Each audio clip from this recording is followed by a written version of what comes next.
안녕하세요. 박재관입니다. 오늘은 우주와 인간의 깨달음에 대한 최종본, 이 천지의 인간 농사 짓는 우주일련 사계절에 대해서 알아보겠습니다.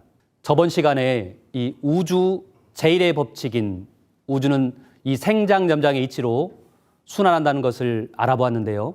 그래서 하루도 지구일련도 인간의 일생도 생장염장으로 순환을 하는데요. 그러면 이것보다 더 큰 생장염장의 주기는 없을까요? 그것이 오늘 이 시간에 알아보는 천지의 인간 농사 짓는 우주일련 이 사계절 이야기입니다. 지구에 1년 사계절이 있듯이 이 대우주에도 1년 사계절, 봄, 여름, 가을, 겨울이 있습니다. 이 도표가 우주 1년도인데요. 안운산 태상종도사님께서 1946년에 동방 1만 년 우주관 이 공부의 최종 결론으로 처음 그려주셨습니다. 과거, 현재, 미래 대우주 천체권이 둥글어가는 우주 변화 법칙을 하도, 낙서, 정역을 다 담아서 작은 종이 한 장에다가 일목요연하게 손금 보듯 환하게 밝혀놓았다. 우주일련은 이 천지가 인간 농사 짓는 주기로 12만 9,600년을 한 주기로 해서 돌아갑니다.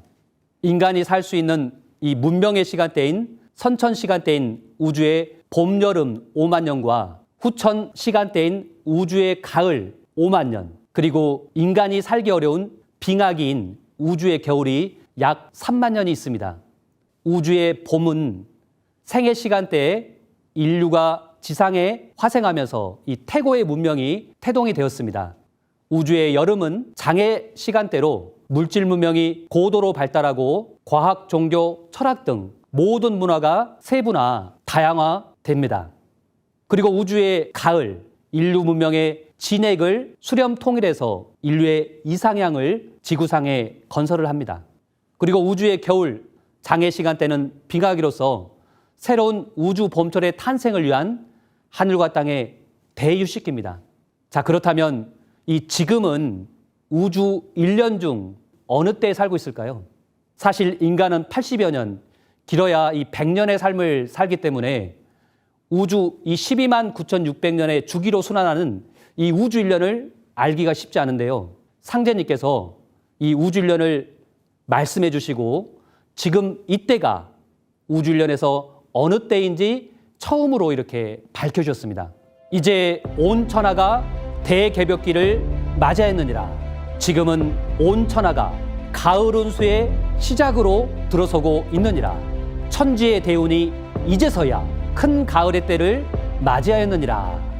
지금은 우주의 이 봄, 여름 5만 년을 끝내고 우주의 가을로 들어서는 하추 교역기, 우주의 가을 개벽기입니다.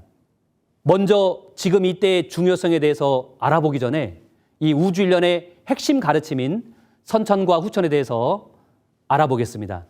우주의 이 봄, 여름을 선천이라 하고 우주의 가을, 겨울을 후천이라고 이렇게 하는데요. 인간이 살아야 하는 두 하늘, 두 개의 세상이 있습니다. 바로 선천, 상극의 세상과 전혀 다른 후천의 상생의 세상이 있습니다. 사실 지금까지 인류가 살아온 이 세상은 선천, 상극의 이치로 돌아가는 세상이었습니다. 선천은 상극의 운이라 상극의 이치가 인간과 만물을 맡아 하늘과 땅에 전란이 그칠 새 없었나니 그리하여 천하를 원한으로 가득 채우므로 선천은 이 상극의 운이라. 따라서 우주의 이 봄, 여름철 선천에는 사람도 만물도 이 상극의 운수에 갇혀서 태어나고 살아왔습니다. 그러면 이 상극이란 무엇인가? 상극이란 서로 상자 이길 극자입니다. 모든 이 천지 만물의 관계가 서로 이 상극 관계로서 균형, 이 조화가 깨져서 이 부조화의 관계에 있는 것을 말합니다. 자, 그렇다면 선천에는 왜 이 상극의 운수가 이렇게 지배하는 세상이었을까요? 그 이유는 이 상극이 인간과 만물을 나아서 기르는 창조의 이 법칙이기 때문입니다. 그리고 인간도 이 시련을 겪어야 성숙을 하듯이 이 상극이 주는 이 긴장과 갈등은 변화와 이 창조의 힘으로 작용하기 때문이었습니다.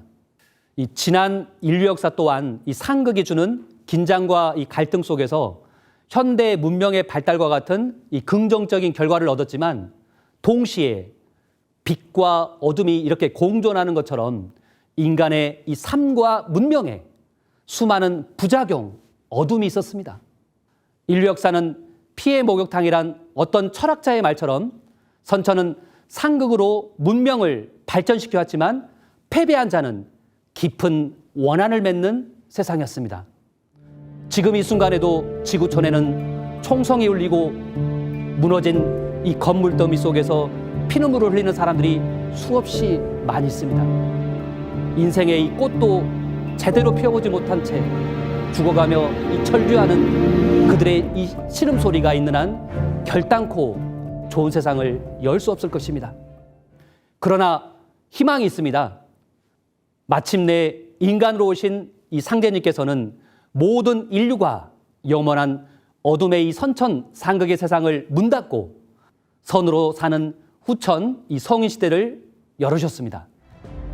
온 인류가 새로운 진리를 통해서 깨져가지고 또 조상과 내가 하나가 되어서 마침내 새 우주의 궤도에 진입을 해야 되는 그 새하늘이 바로 후천이다. 레이트 헤븐.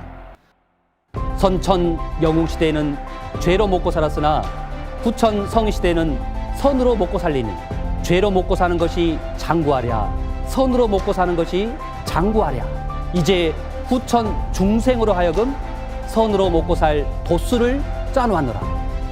선천은 위험으로 살았으나 후천 세상에는 웃음으로 살게 하리라. 이 우주와 나는 어떤 관계가 있으며 이 우주 일련의 궁극의 목적은 무엇일까요? 태상종도사님의 말씀을 묵상해 보겠습니다. 천지도 목적이 있다. 그래서 질서정연하게 둥글어가는 것이다. 이 지구년은 초목 농사를 짓는 것이고 똑같은 이치로 우주년은 이 사람 농사를 짓는 것이다. 우리 인간은 소우주이며 우주의 열매입니다. 천지를 형성하여 생겨난 가장 존귀한 존재가 바로 우리 인간입니다. 형어천지하여 생인하나니 만물 지중에 유인이 최귀하니라. 하늘과 땅을 형상하여 사람이 생겨났나니 만물 가운데 오직 사람이 가장 존귀하니라. 이 천지가 우주의 봄에 인간을 낸 이유는 가을에 성숙한 인간, 열매의 인간들을 많이 추수하고 인류의 이상향인 이 지상 성경 낙원을 건설하기 위한 것입니다. 우리 모두는 내 생명의 성숙을 위해서 천지의 꿈과 이상을 성취하기에 태어난 가장 소중한 존재들입니다. 우주 가을의 열매 인간이 되느냐, 낙엽 인간이 되느냐 하는 것은 나의 생사 문제가 달려있고 동시에 천상에 있는 수십 수백 대 이 선영신들의 생사 판가름의 문제도 여기에 달려 있습니다. 미국 문학의 아버지로 추앙받는 마크 트웨인은 인간의 삶에서 가장 중요한 두 날짜는 자신이 태어난 날과 자신이 왜 태어났는지 알게 되는 날이다는 명언을 남겼습니다. 오늘 이 시간에 배운 우주 일련의 가르침을 통해서 내 자신이 태어난 진정한 목적을 깨닫고 내 영혼의 성숙과 천지의 꿈과 이상을 이루는 우주의 열매가 되기에 힘쓰는 소중한 시간 되셨기를 기원드립니다. 다음 시간에는 인류가 지금 어느 때에 살고 있는가, 지금 인류가 살고 있는 이 때의 중요성에 대해서 알아보겠습니다. 감사합니다.